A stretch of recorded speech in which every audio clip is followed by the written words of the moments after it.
Man, the crap really hit the fan today, right? There's so much going on.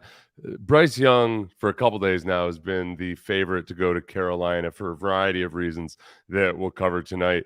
Let's see. There was widespread speculation that the Texans might not draft a quarterback at all. And there's starting to be floating rumors potentially about CJ Stroud being difficult to coach, or euphemistically phrased, however you want to. So we're going to get to all of that. Some of that was by Michael Lombardi, who we're going to have on Payne and Pendergast on Friday morning. James Palmer is going to make a couple appearances tonight. We'll have him on live tomorrow morning at 8 a.m. as well. So a couple of the key characters in everything that's circulating around out there right now, including a couple of the guys who are saying all is well, nothing to see here, that I am fans of right now, I am a fan of right now, are Daniel Jeremiah. And I've got a couple of clips of James Palmer that I think combat some of the other things that were put out there today. But I told my wife that I was going to do like a couple of 5-minute YouTube videos today. And we got home from a long drive, and then I instead sat down for like 3 hours and watched various clips of people talking about whether or not Nick Caserio is going to leave after the draft. I know that John McClain has poured cold water on that after igniting the flames this morning on our show in a lot of ways. Okay, John McClain this morning said that, just kind of casually mentioned that at the combine, or was it the owners' meetings, somebody mentioned to him that he thought that Nick Caserio might be headed back to New England. I don't know. It's just something I heard. And John poured cold water on that, and I think he's going to pour even more cold water on it at some point. So it's been a whole lot of smoke. It's hard to keep up with. This is where it all started. I know we've had some issues with the audio as of late. J-Rock, I know you're here, and I know you'll tell me if there are issues, and I appreciate the feedback. I tried extra hard to get all the levels right on some of these recordings, but this was Adam Schefter kind of getting the ball rolling on a lot of this. I know that there's been other, mock drafts, and I know Lance is plugged in. Lance mocked Tyree Wilson at number 2 overall, and a lot of other people have started to weigh in. But I think Adam Schefter, whether he's speculating or just the fact that he might flat out not know that the Texans are taking a quarterback, he got the ball rolling in a big way when he said this on ESPN, NFL Live, I believe. Don't think it's a lock that Houston is going quarterback at 2. That's all I'm saying. Adam, it's amazing. We keep talking about number 3, but we got 6 teams or maybe more trying to get to number 3. Why not get to number 2 if the Texans are shopping it? I love it. Okay, so I liked the responses of Ryan Clark and what's his name there as well, because Schefter. I feel like Schefter's delved into speculation and opinion a little bit more than maybe a reporter should, in my opinion, and yet I think he doesn't do it carelessly and wantonly. But I think a lot of this might just be the Texans putting a good show of it, and I think maybe being open to listening to offers. But and there's a whole lot of other stuff I've heard in the last couple of days, just from various people, not inside info or anything, but about how, like, this year, especially Peter King said that this year it seems like a lot of the mock drafts and a lot of the people are all over the place and out to lunch on where some of these prospects are going to go. Some of the guys they're high on that they shouldn't be. Some of the guys that they're low on than they shouldn't be, because there's been a lot of shuffling up with GMs and whatnot. But it's going to make it interesting because it's getting hot and heavy. This is one of the other big, I think Sean Pendergast this morning was calling this the plumes of smoke that we were seeing. So one big one was that the Texans aren't interested in a quarterback at all. We'll go through some of the reasons for that in a little bit. But one of the other big plumes of smoke was a couple of rumors that maybe there'd be a shuffling after the draft, which does happen sometimes. A lot of times GMs and personnel people and everything stay on through the draft, and then this happens. It happened in Houston. It happens everywhere. Like, the scouts will get fired after the draft, and then people will think they're getting fired because the owner was so dismayed at what a bad draft it was. That's actually the custom. I'm skeptical. This was Mike Lombardi on the GM shuffle, and this is a lot of what started speculation this morning. I'm not sold that the Houston Texans are just completely locked in on a quarterback. I'm not sold on that. I think there's a longer game to be played in Houston. D'Amico Ryan's got a 6-year contract. You know, I think there'll be some organizational changes in Houston after the draft. I believe that. I think there's going to be some way. I'm not saying that people are going to get fired, but I think there's organizational the way they shifted things down there. So getting the 6-year deal, the long play. One thing you know about if you're D'Amico Ryans is you ain't getting fired after a a No. right? So I mean, that'd be a lot of money to just be chilling. Why not go 1-15 and get Caleb Williams? All right. So we've got Michael Lombardi on the show at 8 a.m. on Friday. I will test him on this. Michael and I have a friendly enough relationship that I'm going to test him on some of this. I think the big thing about Michael Lombardi is that he was with Belichick at various times, with the Browns, with the Patriots. They've known each other a long time. He's got a lot of tie-ins to New England. So this is where some of the speculation about perhaps Nick Caserio going back up to New England. This is one of the places it started. I'm going to be very, very, very skeptical of that, just because it has seemed to me like Caserio has been genuinely happy working with D'Amico Ryans. I don't know what Bob Kraft might entice Nick Caserio with. I know that if there's reports out there right now that somehow Nick Caserio might go to New England and Nick Caserio ends up going to New England, that's tampering, my friend. Because if I recall properly, New England doesn't cotton too much to tampering. But so the Texans might get a draft pick out of that. I don't know. I think McLean's going to speak on this a lot more. As far as have I been pronouncing Caleb Williams' name wrong the entire time? I don't know.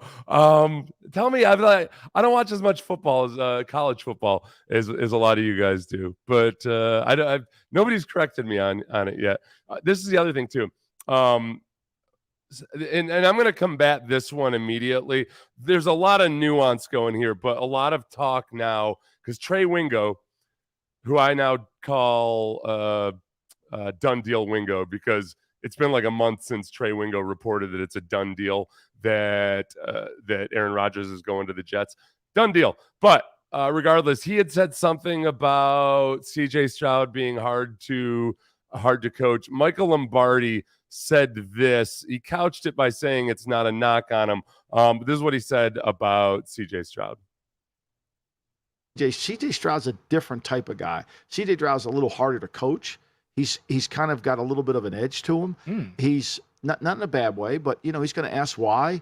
He's got he's strong. Whereas Bryce is, I don't want to say he's easy to coach, but Bryce is really understands the game differently.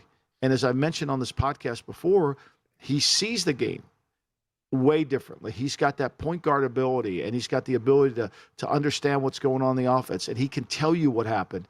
He's unbelievable in interviews. People that have interviewed him said, like, this is unbelievable. It's like having another coach on the field. Yeah. So, look, I'm going to disagree with Michael Lombardi about a few things. I will say that the tone of the way he was just talking about Bryce Young is the tone of so many people. Like, they just gush about him. And I think that's where the biggest difference is when you take height out of the equation. There's so many people that even don't like to talk about the it factor who will say that Bryce Young has the it factor. However, I think when it comes to describing C.J. Stroud and how he either likes to be coached or the way he operates, I don't know, man. I've heard this from a couple people now publicly, not inside sources or anything, and they always frame it a certain way. James Palmer, who talks to a lot of people and who, like I said, we'll have on the show, the Payne and Pendergast show tomorrow morning at 8 a.m.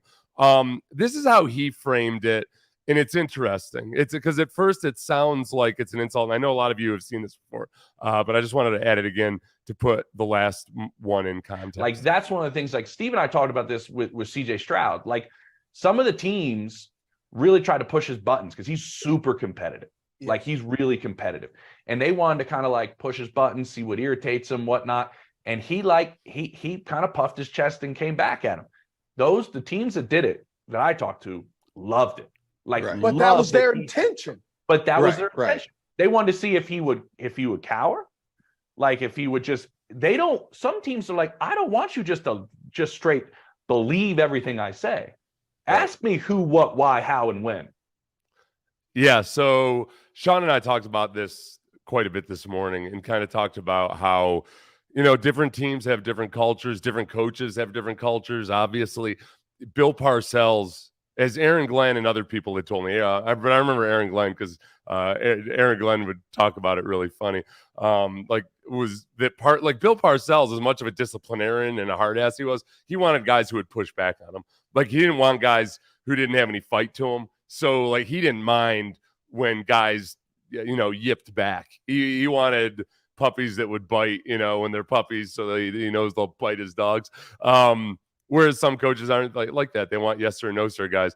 And all I could say is that one is a lot more clear cut, and that Bryce Young, man, it seems like people just think he's a coach's dream. Whereas CJ Stroud, maybe some people wouldn't jibe with him as much. Maybe others would. I don't know. People from Ohio State will push back against this pretty aggressively and say, I just saw a couple different writers from Ohio State, basically say, well, we've never heard anything like this whatsoever. So again, like, is this that portion of the draft where you haven't heard anything like this until 2 weeks before the draft, and now all of a sudden it's starting to I'm seeing some of the comments here.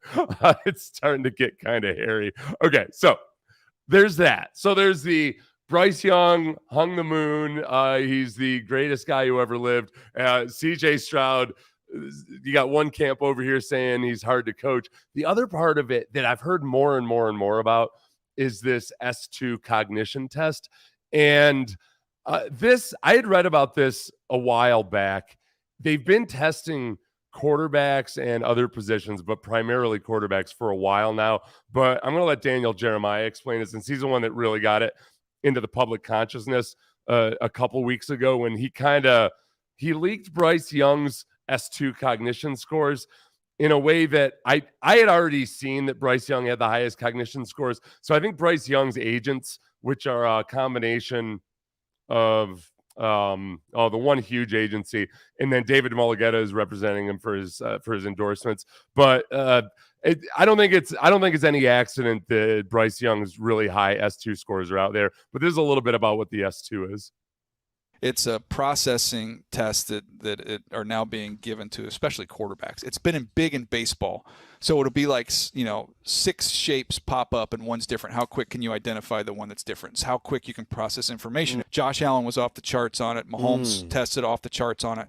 Last year in the entire quarterback class, Brock Purdy had the highest number, had the highest grade on that. This year it's Bryce Young. So processing information. Is this public info? No. But that part is now. I don't know. I think Daniel Jeremiah is not one to leak stuff that he's not supposed to leak, and he is an ally. If you want the Texans to draft a quarterback, we'll play a couple clips later. He's been the most adamant ally. If you're somebody that wants the Texans to draft CJ Stroud or possibly Bryce Young, because now the smoke has penetrated my brain so completely that I'm convinced that the Panthers are going to draft Bryce Young. But I might just have been brainwashed that thoroughly. There's so many damn people out there saying it now that that's what I believe. But it's interesting that, they'll mention Joe Burrow. He just mentioned Brock Purdy. Very few people, and I didn't know this or remember this. I remember seeing something about it vaguely before and after the draft. But last year, or in 2021, Ohio State quarterback Justin Fields scored at a very high level on the S2 cognition test used by NFL teams to measure processing traits per sources. Fields' score was comparable to Joe Burrow's from last spring.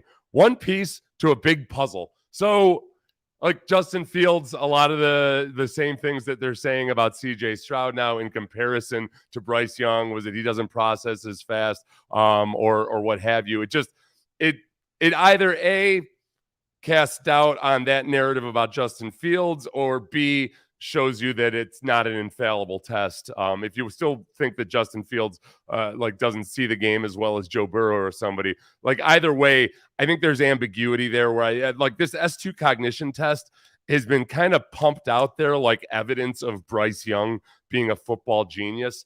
And I don't think it's the be all end all. I think it's like any other metric. It's just like there's some people that run a 4.40 and you say, yeah, they're fast as hell. And then there's other people that run a 4.40 and the scouts will be like, well, it doesn't really show up on film. So I don't think that the fact that Bryce Young has such high S2 scores like put the nail in the coffin, because oh my God, oh wow, not only is he awesome at Alabama, but he might also be as good as Brock Purdy. All right, great. I think Brock Purdy's already to basically put him in the Hall of Fame already. So there's that. And then this was interesting. This is Mark Sanchez.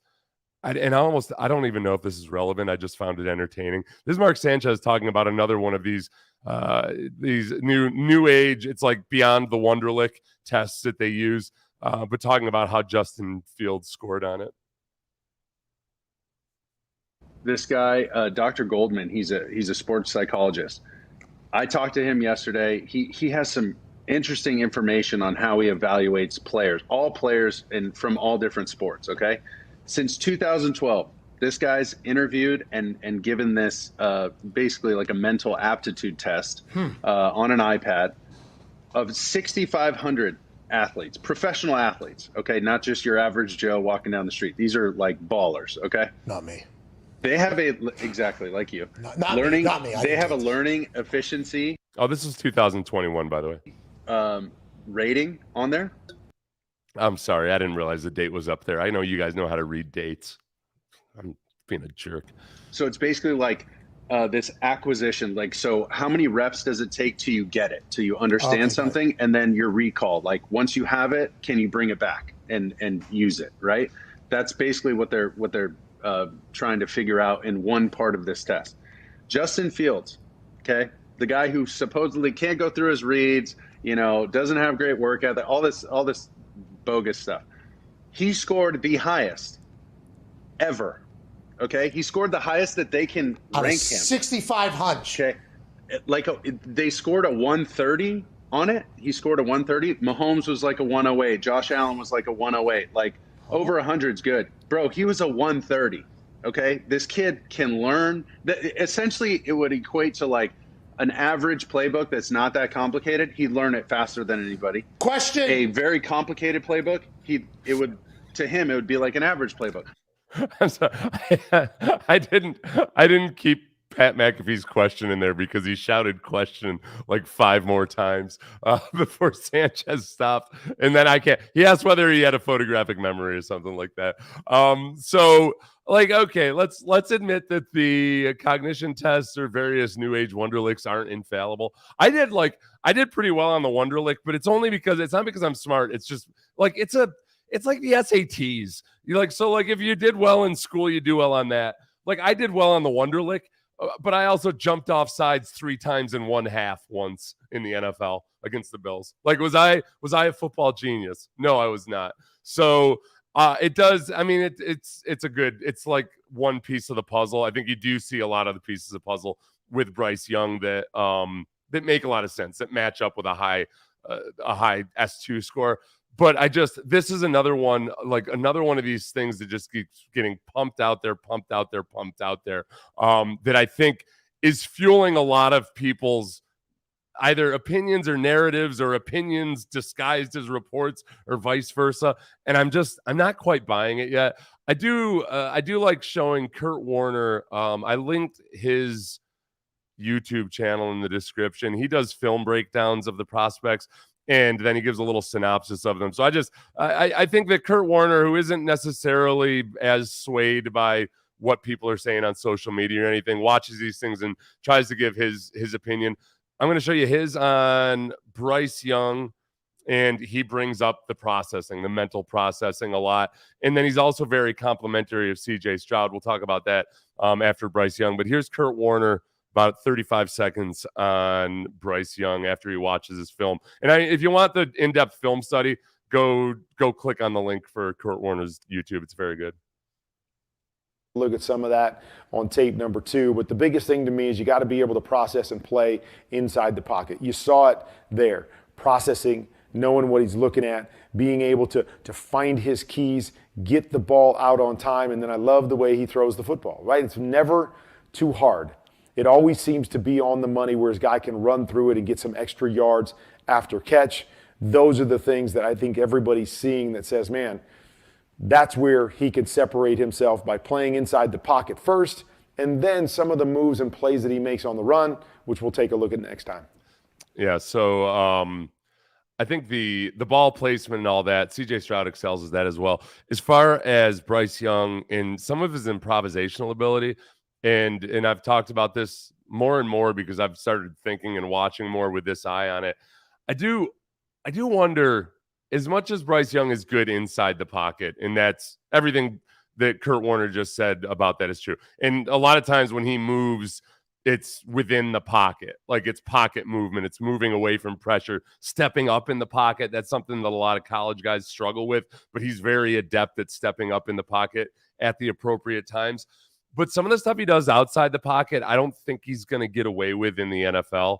And that's universal. Like, not all college guys can't run away from as many guys in the NFL as they can in college. But I think it's being a little bit undersold that, Bryce Young, who I still like a lot, but Bryce Young does not have the athleticism of Kyler Murray. So all of those things of him being so smart inside the pocket, they are of paramount importance. So here is Kurt Warner on CJ Stroud after he watched his first batch of tape. Or that. So many good things on this tape. I love that he usually has a plan. He knows what he's looking at. He gets his eyes in the right spot, gets the ball out on time. Get the ball out on time, you don't have to overthrow the football. You watch this tape, and there's not really a single throw that I see where he's just driving the ball, throwing it 100 miles an hour. Everything has a nice trajectory. Everything is soft but firm. Does he have enough arm strength? Okay, he's throwing these things from the backside hash, right? He's throwing a backside hash go route out to the front side. He's throwing a back shoulder fade from the backside hash. I mean, we're seeing him do everything that you're going to need him to do in the course of an NFL game. Plenty of arm strength, but more importantly, the understanding of how to throw different balls is what I'm most impressed with. Yeah, so you know what? Let me clean this up a little bit so it doesn't. Okay. Yeah, so we could see Michael Lombardi again. Yeah, a little bit more. As somebody asks, why the sudden CJ Stroud sabotage though? That's what I'd like to know. And who's doing it? Like, why is all this stuff getting leaked right now? I don't know. Other than that, when this stuff happens, whether it's a gas mask bong or stories of a Warren Sapp, positive drug test or all these other things. That's something that Michael Lombardi, by the way, admits is one of his mistakes as a GM, was that he didn't dig deeper into the Warren Sapp's background. He trusted a league report that he says was erroneous, and that wishes he had dug deeper into it because he didn't draft Warren Sapp when he could have drafted Warren Sapp. So yeah, I don't know. Like, is it the Texans trying to throw smoke out there just to encourage somebody to move up to number 2? Is it somebody else that hopes that Bryce Young falls somehow? I don't know. I'm not too worried about it other than this happens. Daniel Jeremiah talks about it a little bit later. The one thing I am intrigued by is, like, for a long time, I would say, all right, I thought if you put Bryce Young in the Ohio State offense and you put CJ Stroud in the Alabama offense, who would still look best? And I felt like Bryce Young would still look the best. The part of it that I don't know is, okay, the Ohio State offense only allows the quarterback to do so much. It's kind of a coach-directed offense. It doesn't have a lot of the complexities that Bill O'Brien's offense did. So Bryce Young was empowered to do a lot of stuff at the line of scrimmage that CJ Stroud was never asked to do. So, like, that's the part that I think is really hard to figure out, is what how much better does CJ Stroud's football IQ look if he's playing in a more advanced offense, something that puts more on the quarterback's shoulder? Because this is not unique now to CJ Stroud. It's not like they took the Ohio State offense and simplified it because they had to for CJ Stroud. This is a little bit of light because I think sometimes people speak vaguely about the Ohio State offense and how it might not prepare NFL quarterbacks for the NFL as well. Here's one more last bit of Lombardi on that. An interesting guy. Stroud is, that Ohio State offense is not pro quarterback friendly, right? Mm-hmm. It's just not. I mean, look at the guys who've come from it. Fields struggles. Dwayne Haskins struggled mightily. It's a little bit too much of the coach involved from the sideline predicated. I think Stroud's accurate. I think he's got all those things. I like Stroud. I'm not against Stroud. I like Stroud more than I like Fields coming out, and I wasn't a Fields guy. Yeah, so this is the hard thing too. We talk about, the hypothetical of CJ Stroud in Alabama and Bryce Young at Ohio State. What would that look like? Like, what would this draft look like if there were no Bryce Young? Because I do think that Bryce Young has the resume, but also all those extra little somethings that everybody seems to be falling in love with. Where if this was like a Jared Goff, Carson Wentz type of year, I don't think there'd be a whole lot of questioning of CJ Stroud going number 1 overall. But it's almost like that. It's that old, you put a 7 up next to a 10. It's just like Payne and Pendergast in the morning. You get like a Pendergast a 10. Old Seth is just going to look like a little, plain Jane next to him. I think there might be a little bit of that effect going on because otherwise, and the Ohio State thing, sometimes I get frustrated with when you overly simplify. Well, don't draft the quarterback from Ohio State. I don't like it when people say don't draft the quarterback from Ohio State because they've never produced a good quarterback. Like, by that logic, then you shouldn't have drafted almost every single Hall of Fame quarterback because most of them came from schools that hadn't produced a great quarterback before. But I do think that it does fall into that category, much like Tennessee's offense right now, or Texas Tech or Ohio State. It can produce fool's gold. So you have to be very careful that, okay, am I getting this production out of this quarterback just because he's in this offense, or is there actually something special about him? And with CJ Stroud, I do think that you see the ball placement. You see that strength that Kurt Warner was talking about. When in college, the hashes are much further apart than in the NFL. So when he's talking about throwing from the one hash mark all the way across the field to, on a go route, like that's a longer distance than you're going to have to throw it in the NFL. So that kind of stuff, aside from having a strong arm, you can throw with touch. Like, that's stuff that would be really, really lauded in a normal draft. And people would be talking about that. I think people would be talking about really even more so, wow, the Texans really blew it. It's just, I think this perception now that CJ Stroud is some kind of a consolation prize is what's hurting him. So if you're distraught over the Texans potentially not taking a quarterback, I'm going to have Daniel Jeremiah bring it home here with not one, but 2 clips. Because the first one I heard on his podcast yesterday, and this was before the widespread and rampant speculation / quasi reporting that the Texans were going to take a quarterback. This was all before that. This was just Daniel Jeremiah on the Move the Sticks podcast with Bucky Brooks. Tell me this. You're Houston. You brought back DeMeco Ryans, like the former player, bringing all types of energy back into the building, into a stadium and a fan base that's starving to have something going for them. So you got DeMeco, you got all this, optimism. They did some things in free agency, brought in some key pieces. They had a pretty good draft last year to get Laramie Tunsil locked up. And it's like we've built up this crescendo. And then week 1, you look at your quarterback group and you've got Davis Mills, Case Keenum, and E.J. Perry. Really? There's no way they're not taking a quarterback. Zero chance. I'm gonna have any E.J. Perry slander on this YouTube channel, Daniel Jeremiah. I'll thank you to leave that kind of trash talk somewhere else, some tawdry network like NFL Network. But I do think, boy, the way he framed it as far as the goodwill that they've built up with DeMeco Ryans and everything else, I just feel like I want to believe that there's no way that DeMeco and the McNairs would have just so casually played with our emotions by just kind of openly well, I guess, and D'Amico is almost more open about it than anybody else. I do wonder though too. It might be as simple as the Texans. Look, you're always open to hear anything about anything, and maybe if somebody is so desperate to move up to 2, if people are calling the Cardinals, including supposedly according to Ian Rappaport, the Texans are calling the Cardinals about moving up from 12 to 3.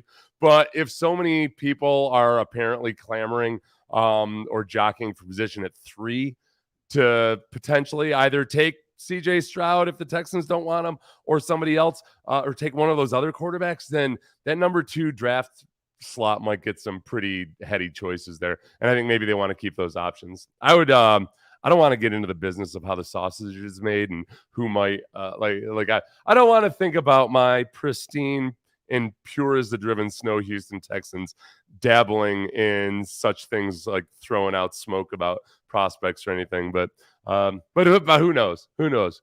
Means to an ends and all of that. Here's Daniel Jeremiah one more time. This is after he got all dressed up and went on NFL Network. And I think this was today. Just really, and a little bit of context to this. Daniel Jeremiah was 2 years ago very much of the opinion that the 49ers should draft Trey Lance. And I just wanted to say Trevor Lawrence there so bad. So I'm guessing I've screwed up like 18 other names. That's why I'm not going to pick on Michael Lombardi's pronunciation of Caleb Williams. But he was like very convinced that the 49ers wanted to draft Trey Lance. But the groupthink got so loud, and the cacophony of voices from otherwise accurate and respected people that no, the 49ers were dead set on drafting Mac Jones, finally led Daniel Jeremiah to capitulate and change his mock draft to the 49ers taking Mac Jones, even though in his heart he felt that Trey Lance was the better choice for the 49ers. So he's mentioned a couple times this year, like he's not going to fall for it. He's not going to fall for the stuff that goes on 2 weeks before the draft when all of a sudden Chris Sims just has a feeling that somehow that somehow it's going to be Mac Jones and all of this. Like he's not going to go for it. So this is Daniel Jeremiah, as close to being disgusted and angry as I've ever seen the otherwise beatific Daniel Jeremiah. At the end of the day, if you like a quarterback, see, I'm buying this from the standpoint of they're going to take a quarterback because I know there's a lot of stuff. So the question is buying or selling CJ Stroud second overall to the Texans. He's buying. Stuff out there right now saying Houston, they might try and not take a quarterback here. Maybe they take one at 12. Maybe they come back up. I feel like we always kick around these scenarios and they're real cute. And then when you get to the actual draft and the Giants are picking 6 and 17, they don't wait for Daniel Jones at 17. They take him at 6. Right. I feel like we do this all the time. At the end of the day, if you like a quarterback, you take him. I can't see them passing on a quarterback, and I like Stroud there. Yep. Yeah, and I think, a couple things. One, because I saw a question here. I'm going to put it up here because I want to be sure I get to it. But as far as what he said right there, if you like a quarterback, you take the quarterback. I don't think you have to be in love with a quarterback. I think you got to say kind of what I was saying earlier, which is, let's say it's Jared Goff. Let's say it's Carson Wentz. Let's say it's any guy that maybe was a fine enough prospect, but not somebody that people were super enthused about. Josh Allen had blemishes. Shoot, Pat Mahomes and Deshaun Watson had blemishes, some of which we didn't even know about. So I think that if you like the guy and you think he's worth a top 5 pick, you take him because you've got to give kids a chance to develop into something maybe that you couldn't even see. But you only get so many cracks at those kinds of guys. Sometimes it comes along via Tom Brady is retiring and you get a crack at a $20 million a year Tom Brady. But this is one of those opportunities that I think both D'Amico Ryans and Nick Caserio realize, all right, you take this opportunity when you get it. And maybe it doesn't work out. Maybe, realistically, Caserio would get fired for it. I don't think D'Amico would get fired for it. But you take a swing. And then I also think that, if you create a spirit of genuine competition, if a Brock Purdy comes along and he does it better, then so be it. Wild Thing says, what kind of a power can quality coaching make on a pro player? Can D'Amico make Mills better based on the environment? Okay. As far as Mills, I don't think it's interesting that they've barely spoken his name at all. I think maybe one of them has spoken it once publicly since we've seen this between Caserio and D'Amico. And I think part of that might just be kind of, trying to knock him back down to square one, where Lovie Smith had propped him up like this captain of the football team without Davis ever actually having earned it. I think they might just be trying to get him to start from scratch again. And I'm going to guess that they see some of the really good things. He did some really good things at times and in spells last year, but they see where the challenges are too. But I think they want to see how he does, as long as he's responding to the challenge well, and it's not some kind of it doesn't all of a sudden spoil his attitude or anything, which I have no reason to believe it would. They want to see how he does in this system. So yeah, this system, especially if you think about Gary Kubiak and you think about what, honestly, people talk about how, people think that Lovie Smith going for 2 was a big bleep you to the Texans. I don't think it was. I think it was Lovie Smith doing what I would do at the end of a very long season, is like, all right, well, we can end this thing for better or for worse right now. Let's do it.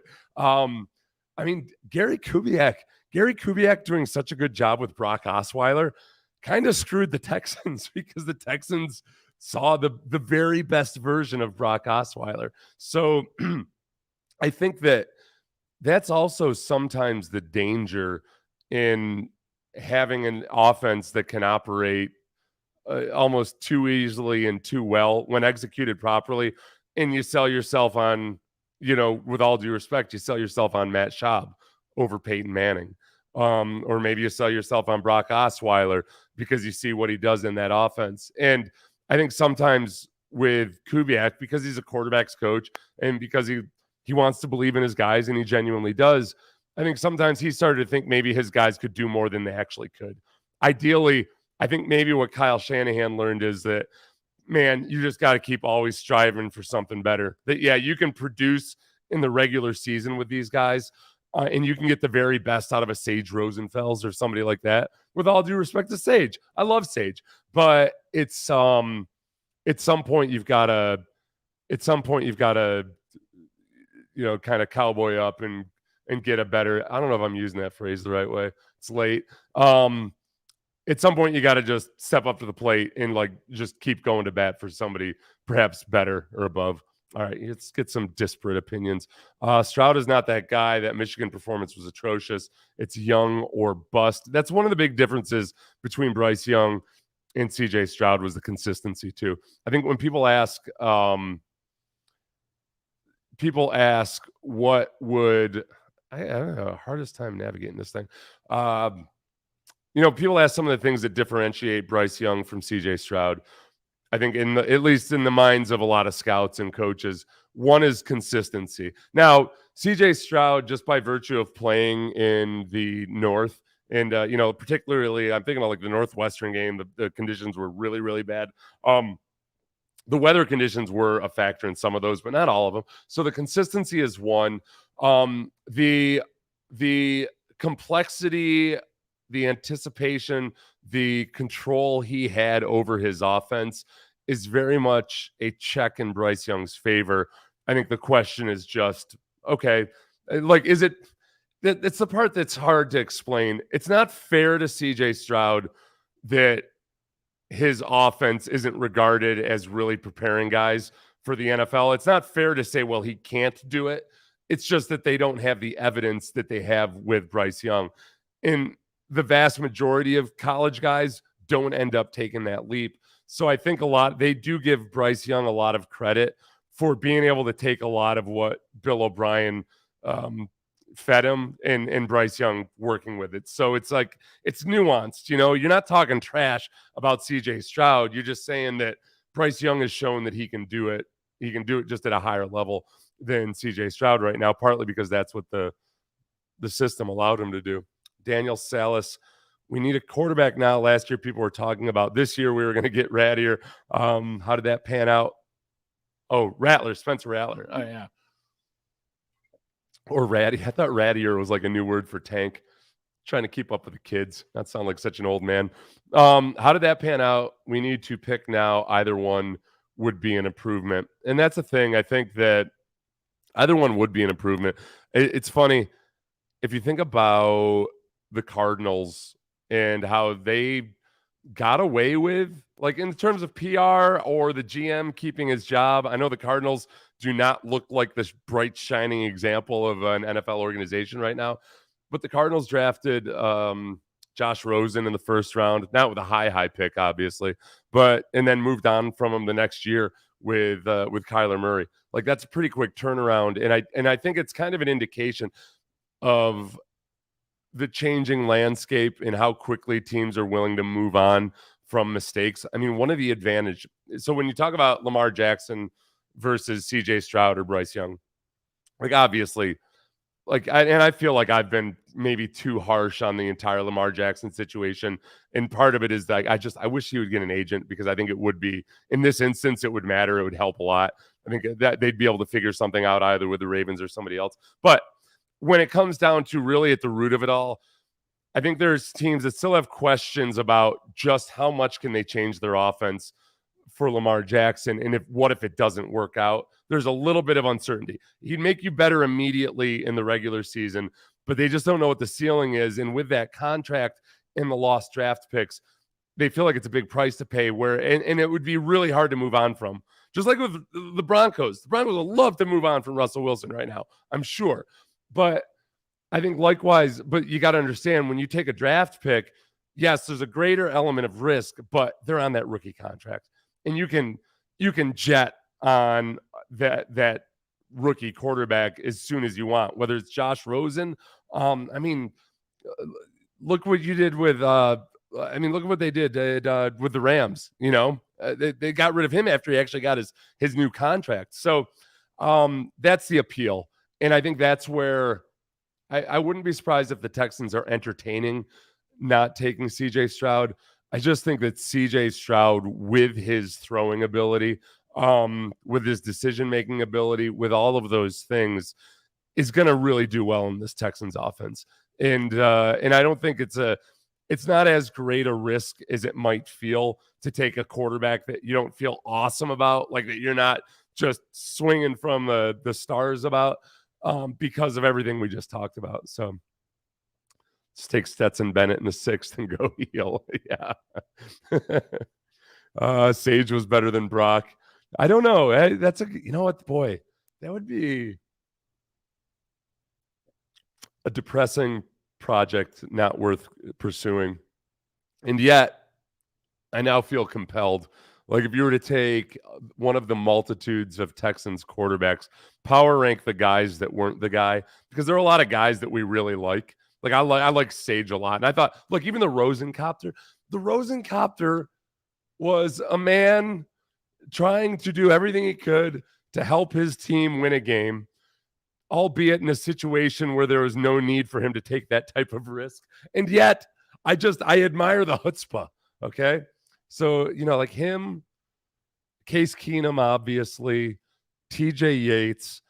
I feel like we've been blessed with some scrappy backup quarterbacks, and the one that I think Tyrod Taylor will be probably the least memorable just because of circumstances, and yet the one who performed most nobly because he stepped in and basically without a hitch, like kind of handled a really difficult situation, being the starting quarterback while Deshaun Watson was the third string quarterback playing scout team safety during walkthroughs. God, that's how weird, guys. That's where we were 2 years ago. I was standing. Maybe it was one of the weirdest things I've ever been involved in football. Was when I was standing 10 yards away from Deshaun Watson, who was wearing one of those beanies on his helmet so he could stand there as a safety during a walkthrough drill, just, to show a look on defense. And it was weird. And remember, like a month before that, 2 weeks before that, nobody even thought he was going to show up to training camp. It was just so weird. Let's see. They're getting Will Anderson or Tyree at pick 2 and Levis or Hooker at the 12th pick. Guaranteed. Matt, what are you guaranteeing? You can't just guarantee something without backing it up. So I don't know what you're going to guarantee me. I'm going to need some cash on this one.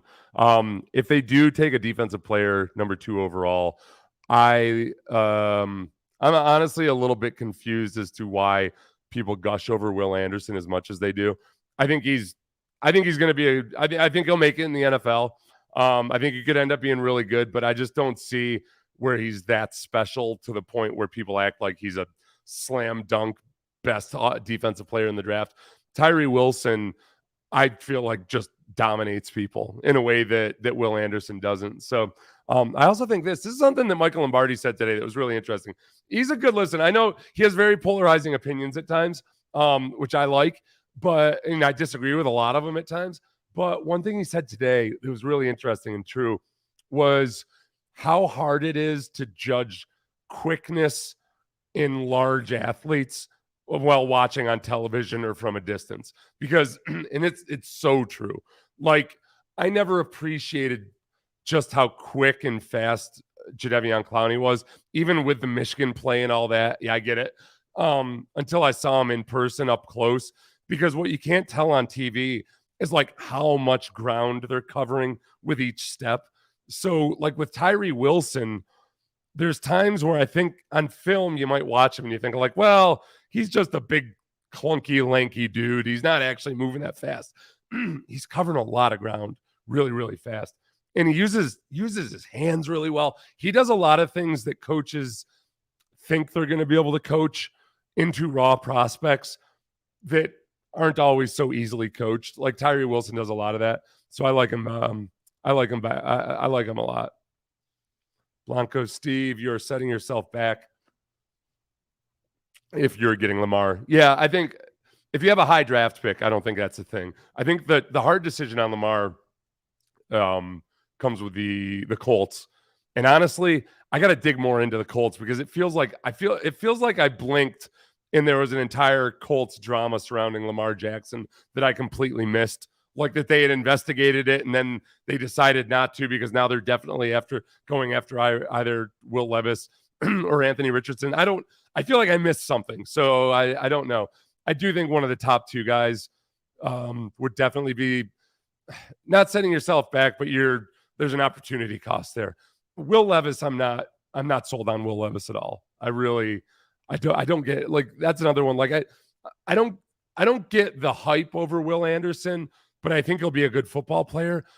With Will Levis, I don't get it at all, other than that I think people want to believe he could be the next Josh Allen. Will doesn't fit our scheme. Tyree is a nice pick. Yeah, I mostly agree with you. I think one of you guys had suggested that, he could be a Sam linebacker the way Hassan Reddick is with Philadelphia, and scheme doesn't matter as much as it used to at all. You're in nickel and dime a lot of the time. I just think that I know D'Amico wants really physical bullying players, especially on the defensive line, like Nick Bosa. Can you be like Nick Bosa? Because I think that he brings an element of toughness that rises above and beyond just the sacks or the pass rush or even good run defense. And I think that Tyree Wilson is that kind of guy. So I think that like much more so than Anderson. So I think that's a big part of it. And then he's also just a better pure pass rusher. Like he's just a better and more developed pass rusher already. Let's see. Clayton Tune the 5th, Rosencopter, the most selfish play in all of sports. What was the situation? He didn't need to do it, right? He was trying to get the first down, but they could have punted. That's just like the Schaub pick 6 in the Seattle game. There was like, he didn't need to throw that pass. Remember? Like it was just he didn't need to do it. That was where talk about pivotal moments. That's what they should have Schaub on the Pivot podcast, because they try to make it about like where do people pivot and where do they kind of make that turnaround in however you want to define it.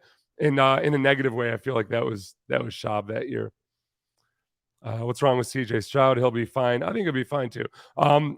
Mazelf, I think you just joined us because I played a slew of people pointing out potential issues with him.